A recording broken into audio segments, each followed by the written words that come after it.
What is up, Eric Vincent? It's been a couple of weeks, but we are back with Beyond the Box and ready to go. We had to do that. I had to do the dad thing at least for Halloween last week. So I wasn't able to, do the Beyond the Box last week, but we're ready. We're ready to go. And we got actually some exciting things to talk about, Eric, because Beyond the Box is actually going to transform a little bit for all of you Detroit Sports Nation fans. We are going to cover all of Detroit sports from here on out at Beyond the Box because Beyond the Box score matters for all Detroit sports. So if you want to talk Pistons, if you want to talk Red Wings, if you want to talk Lions, you want to talk Tigers when the season comes back around, we are your guys and we are ready to go. But Eric, we have nowhere else to talk tonight except for the Detroit Lions. And I do want to remind you before we get into the Detroit Lions tonight, make sure you're dropping comments, make sure you're dropping questions, make sure you're hitting us up so that we can get to and have the best conversation around a 2-6 team who beat Aaron Rodgers, who just looked defeated yesterday. I mean, he looked like he hated football yesterday, and that's never a bad thing. So, Eric, my question is, and I actually changed it up just a little bit. Okay. Do you think it's good for the Lions to keep winning, or do you think the higher draft selection is actually a better thing? That's an important thing that I think that we have to discuss. Now, listen, I like the fact that they won, but at the end of the day, the Lions won 15-9. Mm-hmm. It wasn't a great game. One No. way or it was very, very, very sloppy, and they were just, as one person put it, out-uglied by the Green Bay Packers, right? I mean, that's Yep. essentially what it was. It was just they were out-uglied by Lesser of two evils. So the question becomes, Eric, you want to see him keep winning, or would you rather that draft pick be more towards the top? And I want to hear from the people out there watching too. Would you rather it be from the top, or would you rather them keep winning? I have my own thoughts, but I want to hear yours. Man, if you would have asked me beforehand, I would have said, let's bring the wins in. We got to get some kind of momentum. It still feels early. What do you mean by beforehand? Hold on. What do you mean by beforehand? Before the game started. Yesterday? Before 15-9 happened. Before the game concluded, I was like, you know what? It's still early. They've been dealing with a lot of injuries. There's been a lot of issues that they're still trying to weather through. I don't feel right writing them off, even though I have every right to as a Detroit sports fan, but whatever. At this point, let's get these picks in. Because I think at this point, I'm at least convinced enough that the issues that need to be solved in the offseason need to happen sooner than later. We all thought, we can skirt off with Jared Goff through the season. He'll maybe get us where we. Quarterback is a pressing need at this point. It's not a luxury. It's a need at this point. You can make the argument that running back will be a need, even though the Lions have been pretty good in the run game. Sure. DeAndre Swift's health concerns could be a need. The receivers, there's a need. The defense, all that speaks for itself. Not to mention, next year is the last year of Swift's deal. Exactly. That's the point of it. Hey, open wound, salt, right? I get it, right? Exactly. That's what I'm trying to do here. You see it. We all see it. We see the same thing, man. This team needs to be able to stack up all the picks and use them properly, especially Brad Holm. This is a huge draft for him coming up. You get extra picks from the Hockenson trade. You already had extra ammunition. The Rams are I don't know what's going on with them right now. Beautiful. It's amazing. I'm shocked, but it's freaking amazing, actually, what's going on with the Rams. You need to put them in the best position possible for this offseason. At this point, I'm all in for the draft. What I would do. Such a sad thing. We're the first week in November, and you're already looking towards April. Listen, man. It feels like we're in draft mode already. I feel like I need to bust out the blue Kool-Aid at this point just to bring you back a little bit. You go right ahead. Did yesterday do that? No way. Yeah, please don't. And here's the deal. So I think you answer this question two ways, right?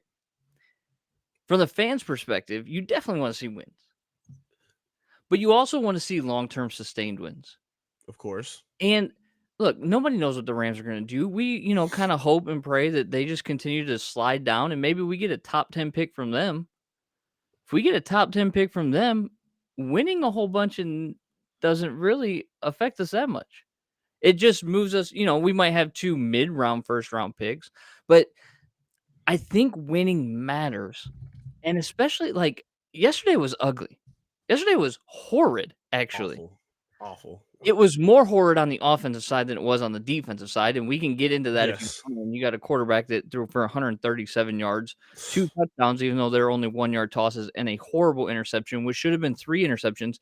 But, and I'm gonna be the optimist, which I know is like a total role reversal for me on Yes, it is. this team, but Yep. I'm okay wearing that banner, right? Yep. And hold on, before I get into this, I'm just gonna play a little. We need a backing track for the We this, 2022 yeah, NFL let's set the class that Brad Holmes has brought in, because those dudes shined yesterday. Mhm. Those dudes were the reason that they won, flat out. Yep. They're the reason they won. When you have Kirby Joseph, who is just flying all over the field, he is, to me, the biggest surprise, and I think the best surprise, and I love it because I love the way that he plays. He was rewarded out of the pick that they got in the trade for Kenny Galladay. That's the pick they used, was for Kirby Joseph, and he looks like an absolute stud after last week. Absolute stud, and I love it. And I was sitting here thinking, like, we didn't know who he would be, and the coaches didn't know who he would be, but yet at the same time, they already think that he is way ahead of where they thought he would be. Yep. Maximilian I agree with Maximilian here, right? Believe in Holmes. And there's a reason why I want to keep sitting on this and I want to keep talking about it, is because they showed out yesterday. Holmes has had 2 draft classes, if I'm not correct, right? I am correct, right? He's had 2 draft classes. Yep. Who made the biggest impact in the first half? Derek Barnes. That's true. From the 2021 draft pick. Easily his best game yesterday. Easily his best game. Some may even say 2 years in the league, a coming out party in a lot of ways. You can make the argument. I think he had 12 tackles. He had a sack. He had a pass breakup at the goal line, which led to the first Kirby Joseph interception. He's had a few nice goal line stands or the third down. Tackle that he made on AJ Dillon on third down was phenomenal. Huge play. Yep. But then you got Aiden Hutchinson recognizing a tackle eligible and going and making a pick, right? That was phenomenal. It was. And then you have Kirby Joseph with 2 interceptions and 10 tackles. That's not to mention Malcolm Rodriguez has been all over the field all year long. Penei Sewell is one of the best linemen and is going to be probably the best lineman in the league in not too distant of a future. Mm-hmm. So there's hope, right? And I don't listen. I've been reading on Lions forums and all these things of playoff. If they win out, they're only 2 games back of the wild. Like, they're not. They're further back than we think. Right. But winning and establishing a winning culture and the right way to win and the feeling of winning is important for these young guys. So I guess at this point, you got to decide if you want to be gritty with these wins or if you want to be conservative. I know, but that's what you're saying right now. Man. You want to be that. That's what you want. I thought we banned that word from this show. We should. You no still more got G word. You still got that hat, so you throw that hat on. Am I wearing it? Yeah. Look at my bald and beautiful head. I ain't wearing no grit hat. Shaved up and everything. You didn't change, man. But at this point, yeah, you're just basically saying you have a lot more hope in Brad Holmes than maybe a lot do, because at this point, he has the least pressure of him in this regime right now. We're going to talk a little bit about Dan Campbell in a second, but to me, I still think, because I have such little faith in the product that I'm seeing on the field, because the schedule's getting harder at this point and Goff is getting worse. Like, you're seeing a lot more things develop with this team. And again, it's early, but I'm in the mindset of wanting to stack up with that top end talent, because this is a draft where a lot of the things that they need are at the top. So if you want to get Bryce Young, if you're looking for Jalen Carter, if you're looking for Will Anderson, you're going to have to You said the right name on some of these games. You said the right name. Yeah, I got to give choices. Just choices. You saw this weekend. There's not a college quarterback I would draft early. I would not draft Stroud in the first round. Stroud, I'm with you. I Yeah. wouldn't draft Bryce Young in the first round. In the first round? Nah, I'm not with that one. Nah, Look at I don't his know about that one. fundamentals. I wouldn't do it. I would not do it. I mean, you can say that about a That's lot of what quarterbacks. Pat Mahomes got bad fundamentals. No, Pat Mahomes.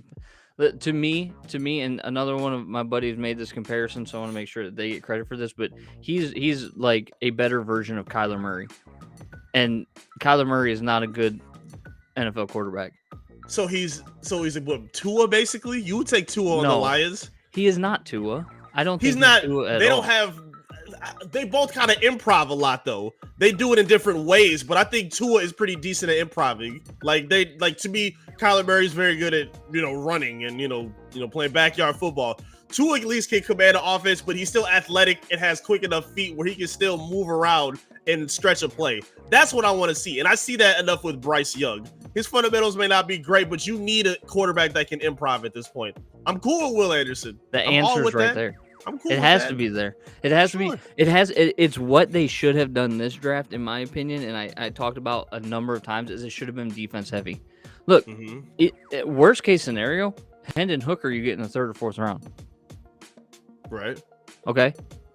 He's comparable to Bryce Young, in my opinion, just not as highly touted. Right. People are going to be. But you don't have a fourth round pick this year because you traded it for Hockenson. But for me, it's you have to find a way to establish the feeling of winning, because winning is as much about the fundamentals and it is as much about the execution. But there's also that feeling of, okay, we've been in this situation before. We know how to handle it. There's experience to winning. You know what I'm saying? Right. Like, let's say, for instance, okay, I'll give you an example. And this goes to Shannon K's comment, right? Like, Goff not being the answer, which I know you already put up on the screen, but I wanted to make sure that we hit this. The Packers are driving, right? Minute and a half, less than a minute when they run that fourth down play yesterday. Had they scored, do you feel good about Jared Goff commanding a quick turnaround and getting him in position for a field goal? Of course not. No, you don't, because he's not been in that situation and he cannot do that. Now, let's give Goff just about this much amount of credit, right? His supporting cast and wide receivers was minimal yesterday. I mean, Khalif Raymond, Tom Kennedy, and Amon-Ra St. Brown. That's who he had out there. No Reynolds, no Shark. So there's a little bit to that. But what there isn't a little bit to is holding onto the football too long, standing like a statue in the pocket, throwing inaccurate passes, inability to push the ball downfield. Like, all of those things pile up into this. It's time to move on, and you have to look. And so I think, establishing a culture of winning takes actually winning football games like they did yesterday. That was a good win. Ricky. Could you give me the Christmas? Basically, what Ricky is saying is he can't deliver, right? Which we know. He stinks. And listen, I don't want to toot my own horn, but I've been saying this since the Seattle game. He would be the reason that we were held back. And he is going to be the reason that we are held back. No, he's not. He's not in this pecking order at all. No. I agree with you 100% that he's been terrible lately. Wait a second. Dan Campbell is doing everything he can to get fired at this point in the season. You think? Yes. Yes, he is. Let's get to Maximilian's comment after we talk about Dan Campbell. So I'll put Maximilian's back up there. Thanks, Maximilian, for the comment. But go ahead. Why is he doing everything he can to get fired? I feel like every single time he has a tough choice to make, or like in a situation where you're either trying to establish the momentum of the game or trying to ice the game to put your team in the most favorable position to win, he does the complete opposite. Why are you going for it on fourth down when you're on the 5-yard line when you could easily just take 3 points? Why are you running on 3rd and 7 when you have Jamal? I don't even care if you get the play one. You're not getting a 3rd and 7 row with Jamal Williams. He gained 2 yards in the play. 4th down and 2, the same thing. He throws it instead of just either pinning the defense in or putting the offense in or Green Bay, or you could make, I don't know, maybe a reasonable call like running the football in a position like that. You give Aaron Rodgers favorable position within the 40, 50-yard line. He just seems all over the place. Dan Campbell is doing everything he can to put a ball in this team and chain them down with these horrible decisions he's making. Let me I'm play tired devil's of it. advocate. Hold on, I'm gonna play devil's advocate for a second. You're right about the Please, I got Jamal more. Williams Go run. ahead. You're right about the Jamal Williams run. You're right about not taking the 3 points on the first drive of the game. 4th and 3, 2 minutes left. You just lost 2 yards on the 3rd and 1 run, right? Right. Which Green I'm Bay okay with. Green Bay is getting the ball back. Mm-hmm. Okay. Your defense has played well. He gave them the opportunity to prove themselves, whether they won or not. Right. Right? Right. He gambled on the defense is essentially what he was doing by going for it on 4th and 3 there. Now, he's not the one making these play calls. Let's be very clear, right? That's Ben Johnson that's calling these plays. Yeah. Okay. Yeah. But at the same time, the defense had been playing pretty well that day, especially in the red zone.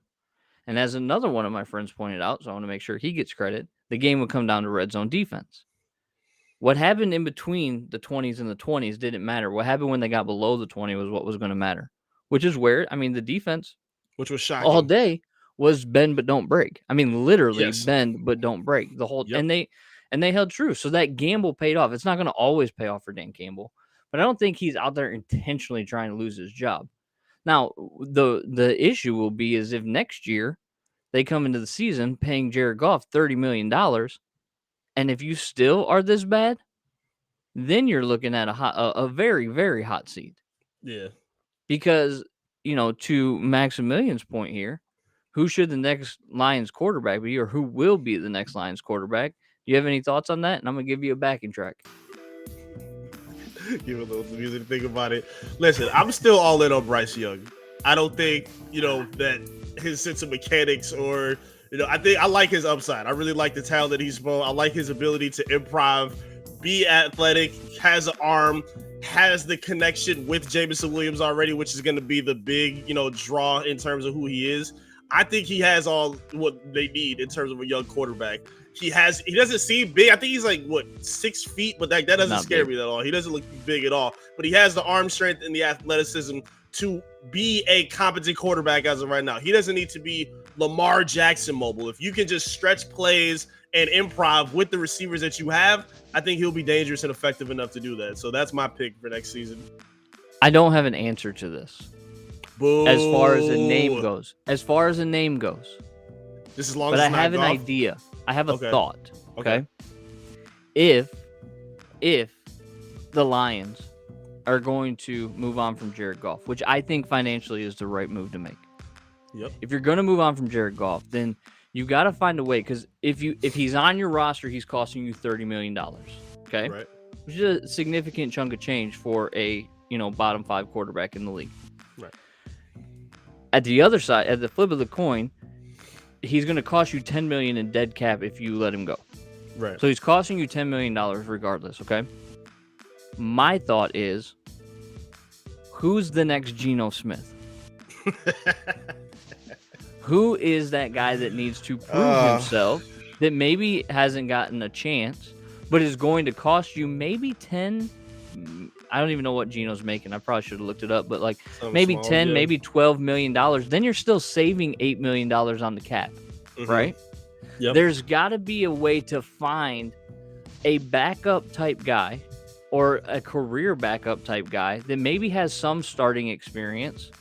I have an idea in my mind, and you're going to hate me for it. Man. He's probably too expensive, but that could put you over the hump. Mm-hmm. One of my buddies brought up the guy Tyler Huntley from Baltimore. Like that name. Great cheap option to run an offense for 1 to 2 years while you get somebody in the pipeline, right? Like it. That is I mean, he's proved when he comes into the league as a starter, he can hang, right? He had a good preseason. He was a hot name while he was away. He was doing really well. I liked it. I don't know about that, but so you're like, if I'm building a team, I'm spending my assets on the biggest holes that we have. The biggest holes that we have are on defense. We need to spend our assets on defense. We also need to look at upgrading our quarterback position. Tell me Tyler Huntley couldn't potentially be an upgrade over Jared Goff. He is. Especially with the saved money that's potential. Yep. Right? So that's my answer to that question, is who will be the next Lions guy. Whoever is the best, cheapest option in order to build. Because then over the next 2 years, whether you drafted a Young, right, a Bryce Young, or a Hendon Hooker, or a Will Levis, whatever the case may be, if you're drafting one of those guys, you don't want to throw them into the fire, because we know that in the NFL, your success as a quarterback has as much to do with where you're drafted to Right. as to your actual talent ability. Mm-hmm. Case in point being Trevor Lawrence in Jacksonville. He was supposed to be an all-world talent. He is not, because of the situation that he's drafted into. So, if there's a way, like, Dre thinks here, my grandma being an upgrade over Jared Goff, which, I mean, any breathing human at this point is an upgrade, especially because they cost less. But that's kind of my thought process: is get maybe a cheaper deal guy that could come in and play quarterback for you. I don't know what Baker has left on his contract. You don't see, you didn't even have to do that. Come on, stop it. I'm just saying, man, like, if it's serviceable, and like the weapons are the weapons, they're not changing. No. Right? And yeah, I tweeted about it. I'm like, as long as at this point, Jared Goff truthers have no more no arguments. At this point, I think it's a consensus agreement that Jared Goff ain't it moving forward. And again, Austin here's on our wavelength. We can't do it, Austin. Sorry, man. I wouldn't trade the first. You cannot give up the draft capital. I mean, Eric, we've talked about Lamar. I mean, we brought it up on this show, and then you wrote a piece about it. Yeah. But you cannot give up that type of draft capital. If they're willing to take maybe future first rounds and like maybe a second next year and a second the year after, maybe I would do that. But those two first round draft picks next year are so invaluable to building an actual team that you can't give him up. You can't give it up for Lamar, especially with what he's going to cost against the cap. Ricky, I'm sorry I'm breaking your heart that I brought up Baker. My choice would obviously be someone like a Huntley. Don't hold it. He's kidding. No, he wants Baker. You just said his name enough at this point. We out on you. We know what you really about. So, Eric, we have said that we're going to transition. So we're going to transition this show to cover all of Detroit sports. I know it's something that's near and dear to your heart, and it's something that, I'm a basketball guy. I know the game. I played the game a little bit here and there, and I've been watching the game. You can ask some buddies, get me on the court. I'll show you a thing or two here or there. But I haven't watched the NBA in a long time. Specifically, haven't watched the NBA in a long time since the Detroit Pistons traded away Mr. Big Shot. That was still hurts. Still hurts. Even talking about it today, I'm still like getting choked up about it. But the Pistons have a young team, right? Indeed. Mm-hmm. And a team that people thought could be a lot better than they actually have been to start the season. So, like, how bad are the Detroit Pistons, even though they're young? And what's wrong with them, for crying out loud? Yeah, they're bad. They're bad in a lot of different ways. They're bad. And kind of similar to the Lions, they're really inexperienced. So, and also a big problem that they're dealing with is they're really undersized. So we'll kind of take it point by point. So they have undersized. Yes. So they have a lot of young players that over the next few years, you should see some really, promising futures for them. Cade Cunningham, who I think is going to be a breakout superstar. Jaden Ivey, who I think is a great complementary piece next to Cade Cunningham. Sadiq Bey, who can be inconsistent, but he still has shown the ability to be a complimentary scorer. Jalen Duren, the center that they just traded up for from Memphis, who I'm super, super, super high on. He's returning from injury tonight. I really hope he's started into the starting lineup soon because, like I just said, on top of their inexperience, they're super small. And that was a problem they had last year. Their starting front court is a bunch of guys that are 6'8" and smaller. So they're getting abused in the paint on rebounds. They're letting up so many points at the rim to guys like Giannis. Like they've been playing a lot of experienced big teams through these first 10 games. And they've been just getting embarrassed, really, just to put it frankly. But again, if you were expecting the Pistons to be a playoff team this year, you had your sights set way too high. They'll be good in the future, but just not right now. I think Maximilian and I've watched about 90% of their games this season. Okay. And we've even been texting about it off air, right? When you play bad defense and you are not good enough in the shooting category, to cover for that bad defense, you're not going to win many games in the NBA. You doggone let Kevin Love go for 1,000,000 points and how many assists the other night? You lost to the Cavaliers without their best player, and maybe even 2 players, if I'm not mistaken, right? Weren't Two they were best players, yeah, like their top Garland 2 and players Mitchell. were both on the bench, like for load management or whatever that term is nowadays. But the and you let Kevin Love, like a shell of himself, Kevin Love, come off the bench and do what he did Almost the had a other night. triple-double off the bench. Yeah, like that's just bad defense.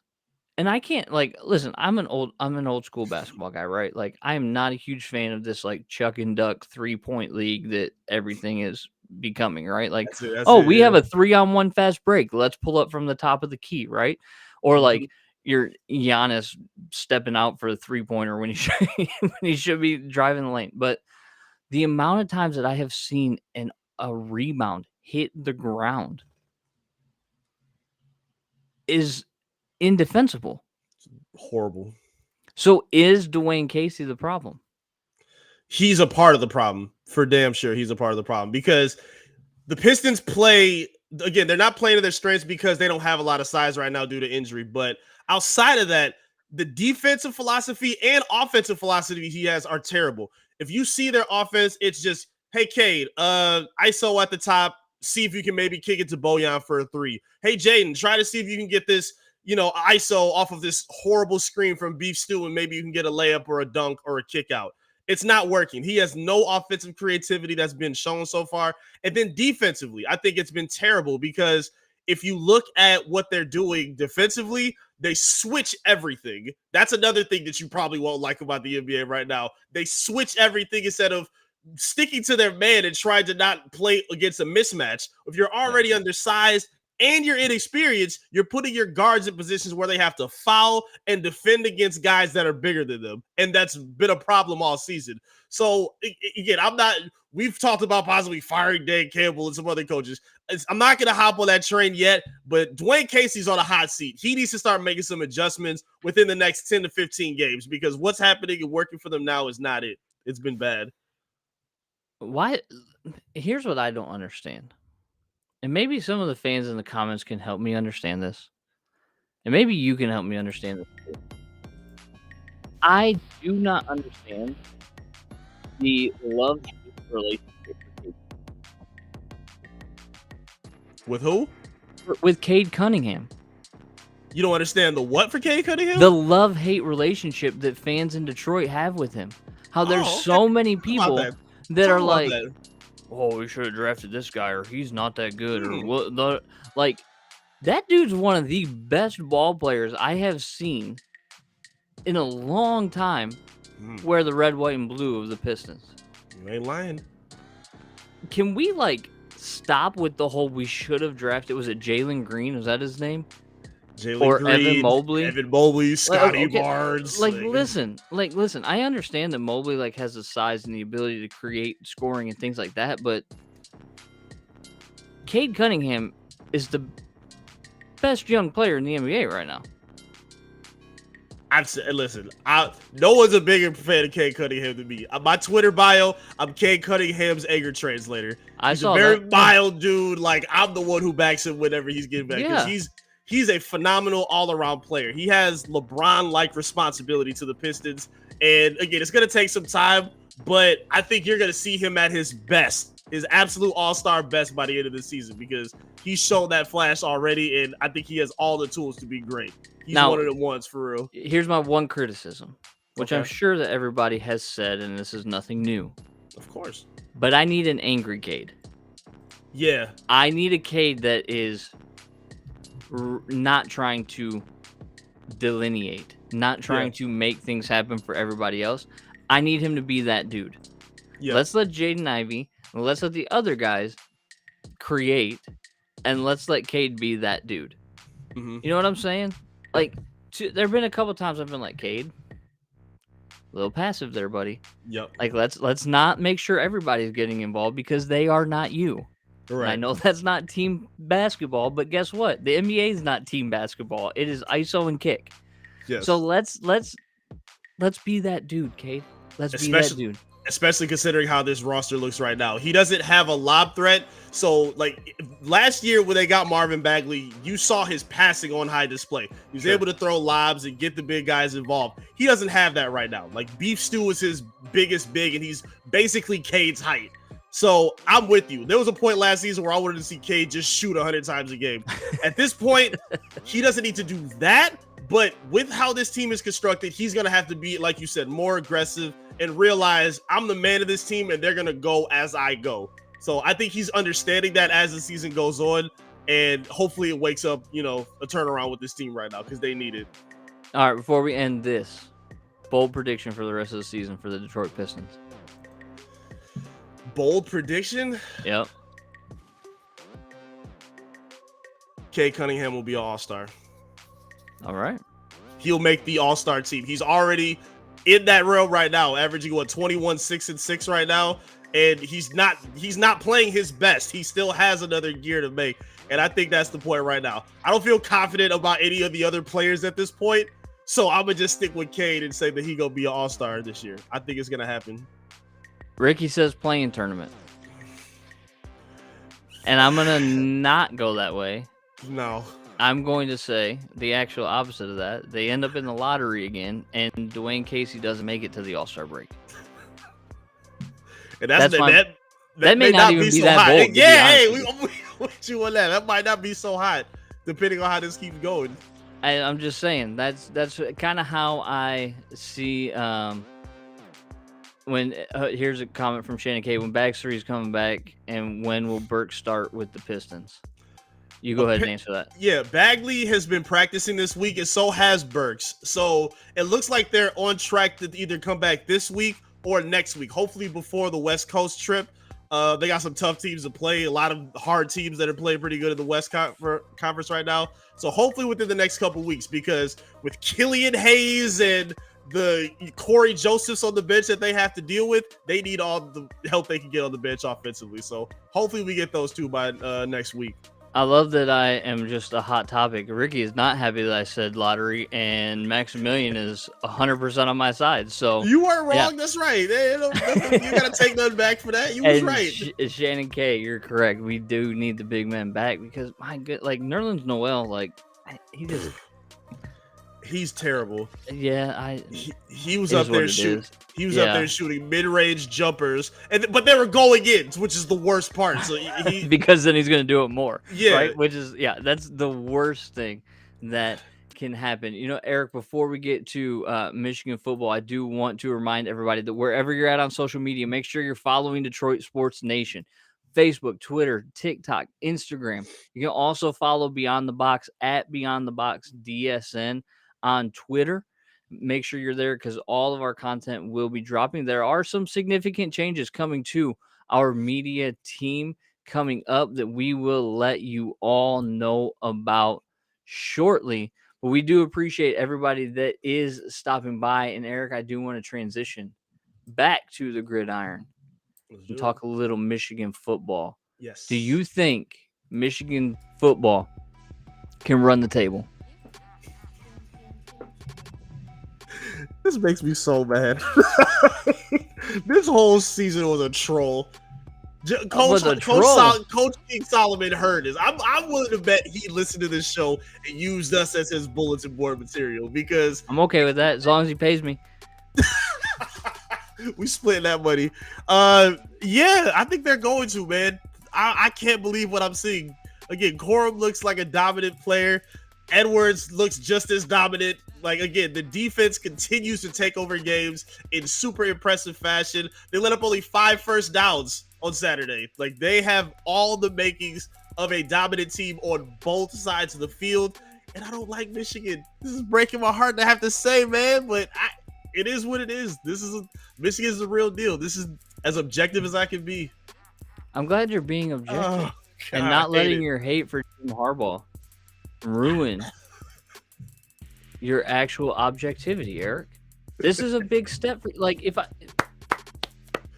want it. I don't want it. I want to be a hater. I want to be a hater so bad.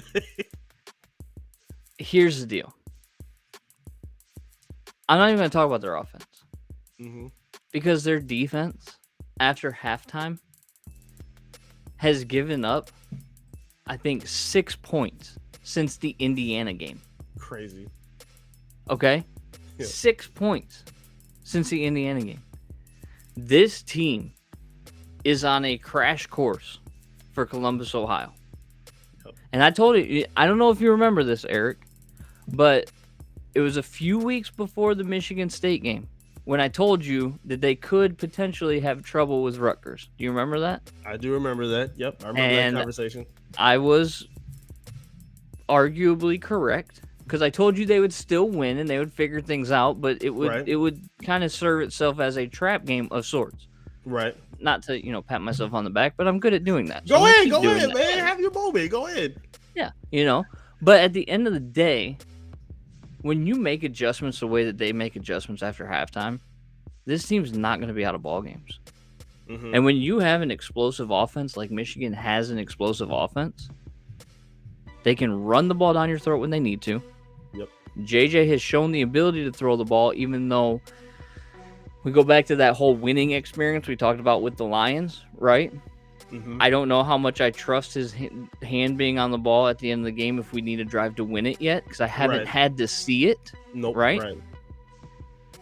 But at the end of the day, I have also seen him make throws that I haven't seen many people make throws ever. Yep. So this team is exciting. They got snubbed last Tuesday night in the college football rankings, being put at 5. Yeah. I would highly expect them to be at worst 3 tomorrow, and at best 2. I could see them potentially jumping Ohio State. Mm-hmm. Maybe not, but potentially. Georgia 1, Michigan, Ohio State 2, Michigan, Ohio State 3, TCU, Tennessee 4, kind of like that, right? Right. Depending on how that shakes out, I'm really hoping that the winner and loser of the Ohio State game isn't going to matter. Yeah. And you get 2 Big Ten teams into the college football playoff for once, who deserve to be there rightfully. I agree. I think it's going to happen. And I definitely think that Michigan's not going to have to worry about it. I think they're going to go into Columbus. I think they're going to run the ball right down that awful run defense's throat. I think Blake Corum's going to have a Heisman moment, and the week later he's going to be handed the Heisman Trophy because of it. Because that dude is a stud.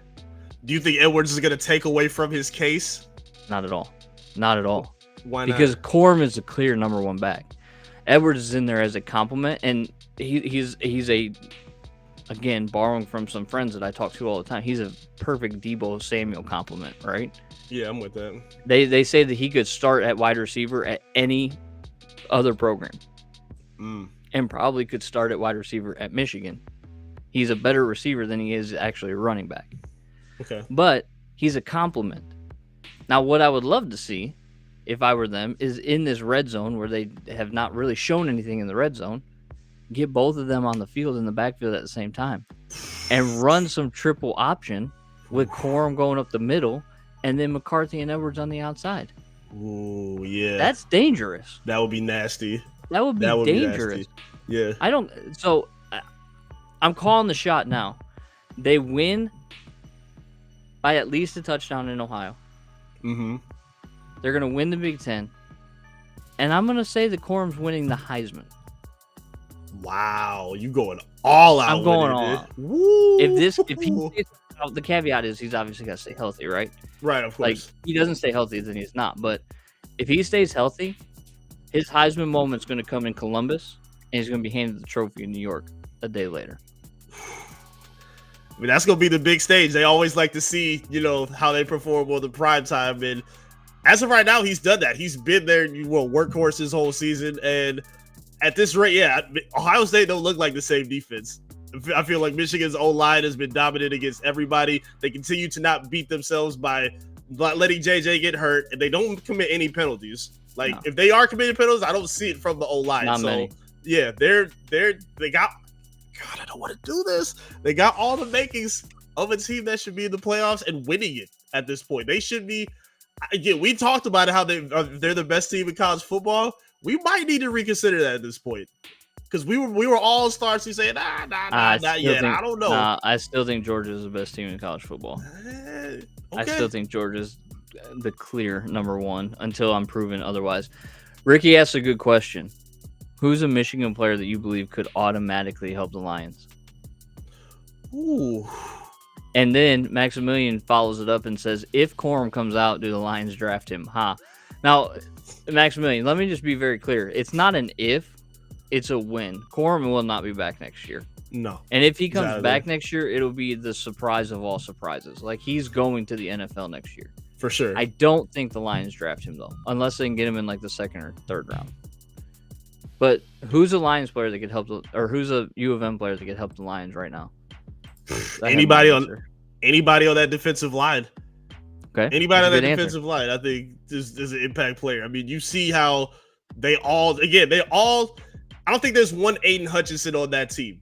I don't think there has to be, because they're coming and just swatting in waves. So literally, if you take anybody from that front four, I even say maybe even the front seven, because I like some of their linebackers too, especially with how often they blitz and get home to the quarterback too. I think they have just as much upside, and I think they could be impact players for this defense right now. You ready for the shock factor? Oh gosh, who you got? There's JJ McCarthy in 2 years. You trolling now. You get rid of Jared Goff this year. Listen, I've already set this up. You get rid of Jared Goff for this year. It's a $10 million cap hit. You get that backup quarterback. Let's call it Tyler Huntley. Tyler Huntley's your guy for the next 2 years. Then guess who's coming out? JJ McCarthy. Boom. Goodness. Right there in the Honolulu Blue. Come on, man. Tell me I'm crazy. We're just getting all Aiden's buddies is coming in. That's the plan. I'm just saying. Think of the team that you could have built by 2024. The 2025 draft. Okay. Think of the team that you could have built, and then you have a very athletic and strong-armed quarterback on a rookie deal. And he's only going to get better at Michigan. Does he fit with this lineup though? I'm trying to think, because you need some. We talk about it. We need someone who can push the ball down the field. We haven't had to see JJ do that very often, if at all. JJ can push the ball down the field. Have you not seen him throw the deep ball? I mean, not very often. No, he doesn't throw it very often, but when he does, he throws a beautiful deep ball. He missed Andrew Anthony by a half a step, not even a half a step, on he throws a good ball. I think he can push it downfield. I'll take your word for it. Again, it's a crazy answer. The truth is, it's exactly what you said. It's someone along the defensive line. It's Mozzie Smith. It's one of those guys that they can make an immediate impact. I mean, even a Mike Sanderson in a slot corner who's been playing out of his mind. Absolutely. Would be an immediate impact. I'm obviously planning for the future, but the answer to this question is whoever they bring on in the next 2 years. that's the answer to that question, Ricky. I mean, that's straightforward. I'm with that. I mean, goodness. Okay. All right. So, Eric, talk to the people about gearupdetroit.shop. Let's do it. You've been hearing about it. You see the swag. We talk about it every week. GearUpDetroit.shop is where you need to be shopping. Get 25% off your purchase by using the coupon code BTB25 off there on the screen. The One Pride hoodies are so clean. Talked about Pops into actually looking into one of the t-shirts. Tried trolling him to see if maybe he would get Jared Goff, but he's seen enough, so he don't even want to think and entertain that. But if you want to support other clean drip on the site, gearupdetroit.shop is where you need to check out. A lot of great holiday gift ideas you can use. Or for sure. This is Steve. So Eric, we want to do another new segment tonight called Start, Bench, and Cut. We have each come up with one player, or not one player. We come up with 3 players, and we're going to give you their stats. And you have to decide whether you would start that player, whether you would bench that player, or whether you would cut that player. Okay. All right, Eric? Yep. You ready for this? This is fun. Let's do this. Come on. Now, here's the deal, okay? We have all sports that we can pull from at this point because we've transitioned the show. But we are going to stick with football for tonight. Yes. Okay? So I'm going to on the screen. I'm going to throw up my 3 players, and I will read you their stats. Okay. And then you might want to write down which one you choose to start, which one you choose to sit, and which one you choose to cut for when they are revealed, if that makes sense. Okay, you got my your sticky pen? note ready. Yes, sir. All right. Let's go. So my 3 players. Player A has played 14 seasons. This is quarterbacks. Has a 63% completion percentage, 51,000 yards, 329 touchdowns, and 169 interceptions. Player B has a 64% completion percentage, 22,000. We'll call it 23,000 because it's 999 yards, 137 TDs, and 69 interceptions in 7 seasons. So half of Player A. Mm-hmm. Player C is 64.3% completion rated, 33,000 yards, 232 touchdowns, and 107 interceptions. Oof. Eric, who would you start out of this group? Who would you bench as your backup quarterback out of this group? And who would you cut from your team? I'm also trying. And don't hesitate to drop your comments into the chat. I'm trying to. I think I have my idea of what I would. I'm also trying to guess and see if I can figure out who these guys are. I'm gonna go ahead and start.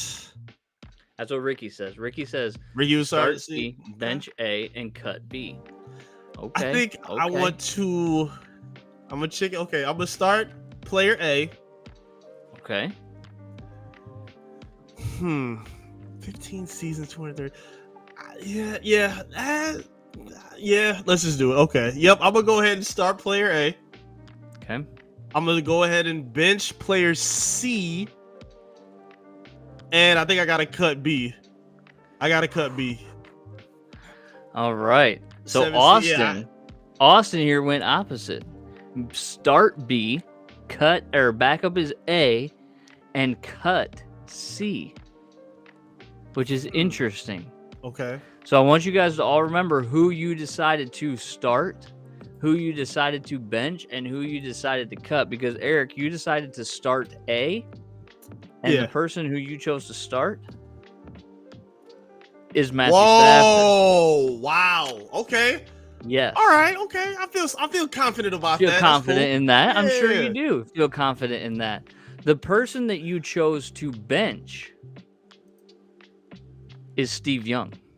Wow. That's Steve Young's numbers? That's Steve Young's numbers. Little picks. Dang, Steve, you was slinging that mug. All right. And I think that we are all okay with this because the person you chose to cut is Jared Goff. Oh, please. All right. Yeah. Beyond the benching. Get him out of here, bro. Can we punt? Let's punt him out of here. That's wild. So according to Austin here, he would start Goff. He'd have Stafford as his backup, and he would cut Young. Goff troopers always come out, baby. There it is. Maximilian would cut Goff, start Young, and bench Stafford. You will bench Stafford? Austin, it looks like I got Austin because he's like, oh no, I would. Yeah. So sorry, Austin. That's just what you chose, buddy. If you want to revise, you are more than willing to revise now that you know the names. But of course, that's kind of like cheating, right? But Ricky, what's the AJ with the exclamation points? You don't like my start bench cut, or did I get you? I think the Goff threw him off like everybody else. Oh no, see, so. Ricky would have started Steve Young and benched Stafford and then cut. Oh, okay. Oh, so he's good. He said automatic championship for me. Yeah, I definitely think that's probably pretty good. But that was good. That was a good one. All right, man. Something smelled in that group. You are something stunk. You had no idea. No. It was something bad in that group. It's okay. Get out of here. Okay, you're up. I switched mine up just a little bit. I did. Yeah, go ahead. I'm doing running backs, but I'm doing their current numbers for this season. Oh, so you went with active running backs, not like okay, not all times. Okay. Yep. Okay, so we got active guys. Let's roll through them and talk about it. All right. Player A has carried the ball 126 times. 545 yards and 8 touchdowns. Been in the league, I want to say, for 4 seasons at this point. Player B, 111 carries, 570 yards, 7 touchdowns. Been a bit of a breakout phenomenon this season. And player C, 111 carries as well, 525 yards, 3 touchdowns, has been in the league, I want to say 5 seasons as well. Okay, so hold on. You said who's player A's been in the league how many seasons? 4. Okay, but these I are believe. just this season's numbers. These are You just don't have this to look it season, up. yes. Okay, so it Okay. doesn't matter. We'll just go based on these numbers. Cool. Yep, you're right. I know who player A is. I think I know because we cover him. It's Jamal Williams. Right? Tell me I'm wrong. I'm not answering no questions. okay, This is you're not not how the answering game goes. All right, fine. Fine. You up here breaking the rules. Our first time playing this game. Okay, so here's the deal. I'm gonna start B. His yards per carry is obviously higher than player A and higher than player B. And he scored as many touchdowns on less carries. Well, almost as many touchdowns on the least amount of carries as player A has. Okay. So I'm going with player B as my start. And I'm probably going to regret that. Okay. I am going to then. Think about it. Yeah, because player C has a better yards per carry, but he has less touchdowns, which could be a throw off because player A could have so many touchdowns because he's a goal line guy like Jamal Williams is. Kind of like I said he was. Who also tied Barry Sanders for the most touchdowns through like 8 games, I think it was, or something like that. Which is crazy. Yeah, that's kind of crazy. I'm going to bench A and cut C. Bench A, cut C. Woo! Yep. Bench A, cut C. Okay. That's not bad. So tell me how bad did I do here? Hold on. I want to see. Let's talk about some of the. Okay. Ricky says start B, bench C, cut A. Okay, that's not bad. He has that's the same bad, starter Ricky. I do. Same starter I do. Austin gonna avenge himself. Picking Jared Goff. Start A, bench B, cut C. Okay, so he went right down the line. Y'all gonna laugh when y'all see who C is. Okay.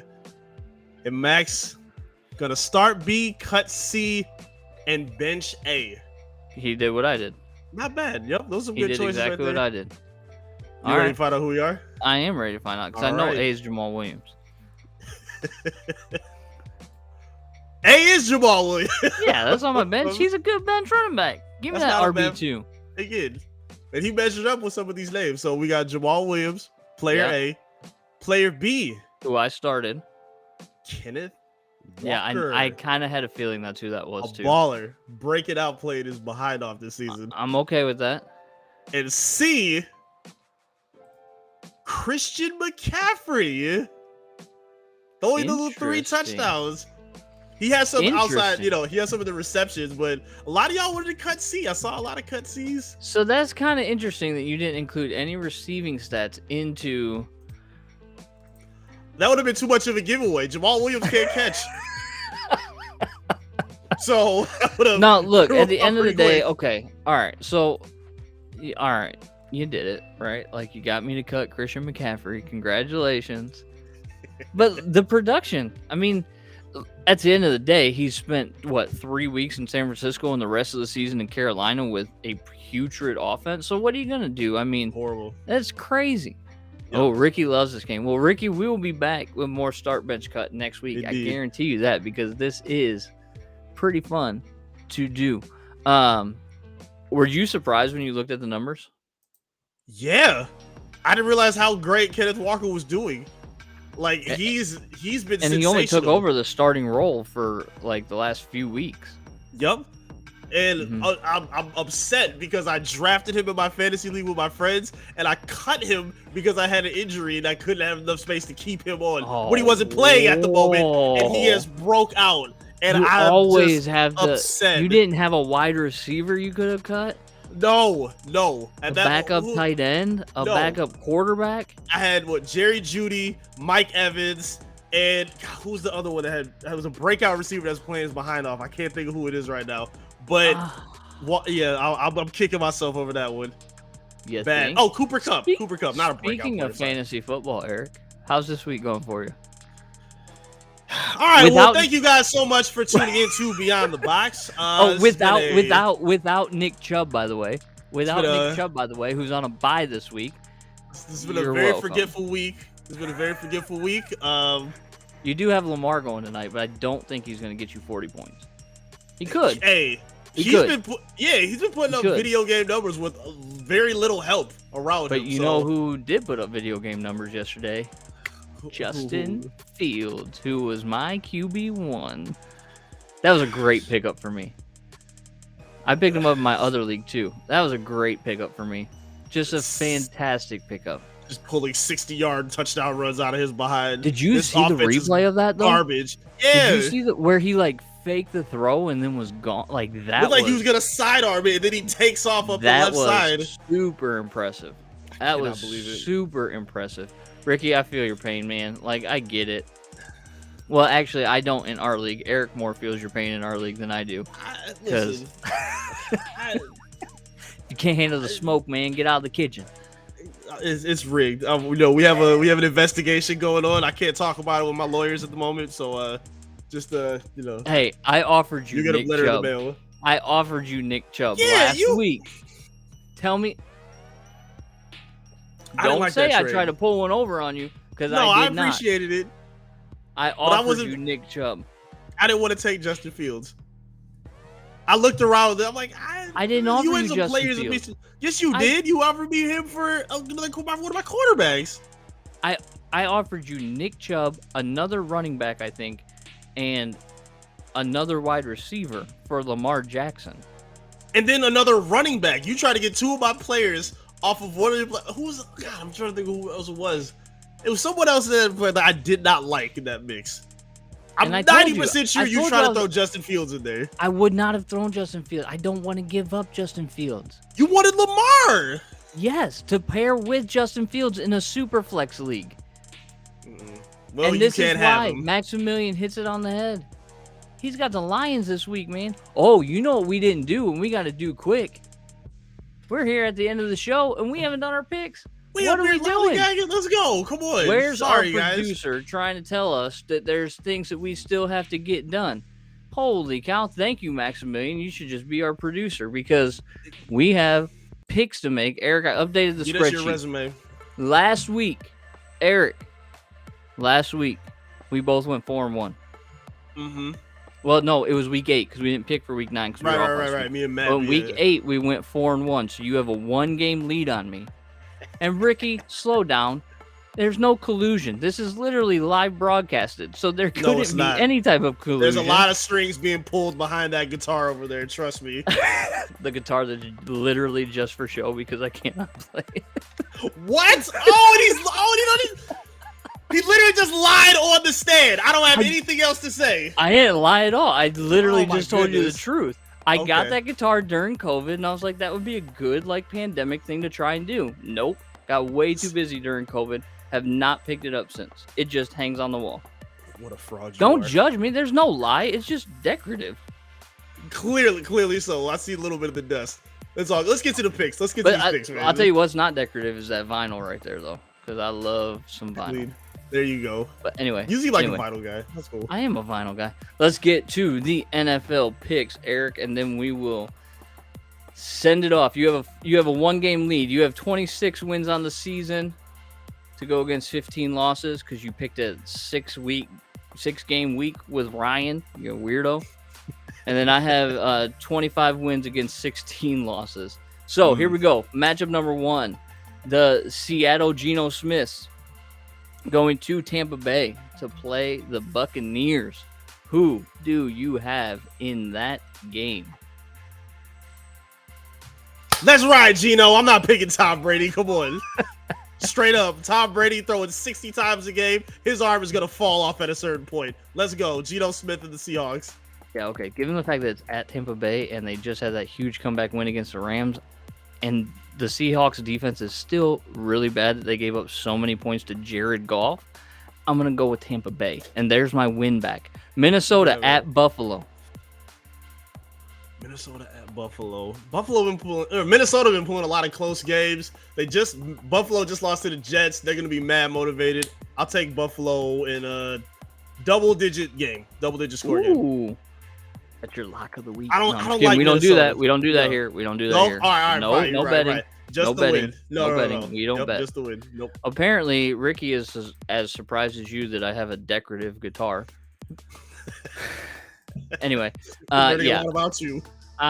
Look, the NFC North is the worst division in football, and it's going to ring true on Sunday. The Buffalo Bills are going to beat the Vikings, especially because it's at home.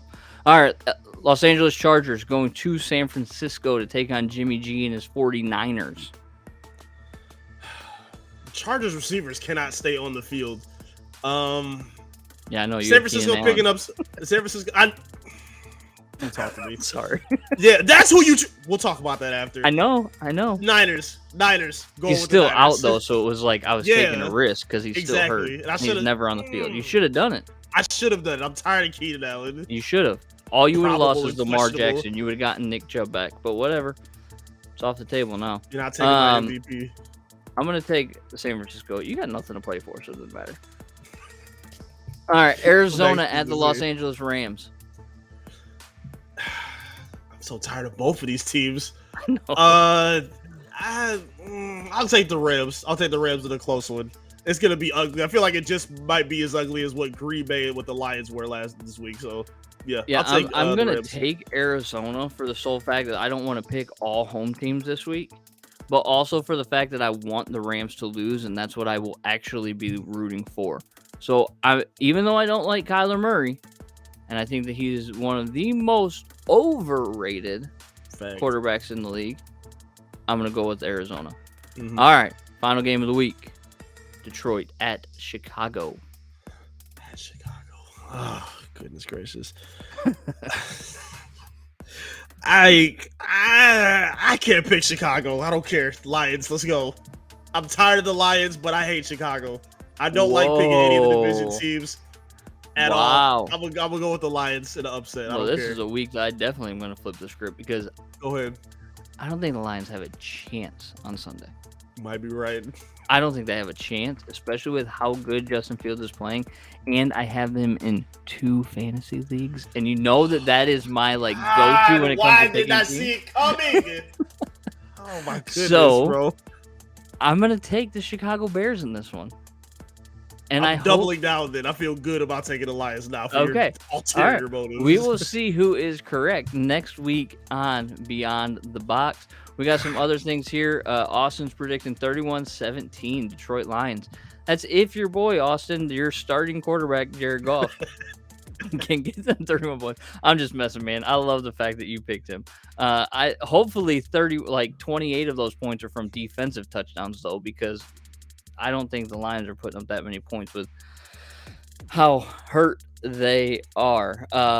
Ricky also says 24-17 Lions. All right. And Maximilian with the quote of the night. My heart is in Detroit, but my pocket at Chicago. And there is no better way for us to end the show than for us to say we will see you next Monday night. I am AJ Riley. He is Eric Vincent. This has been Beyond the Box, and we will see you next Monday night at 7 o'clock. Until then, go AJ's fantasy teams.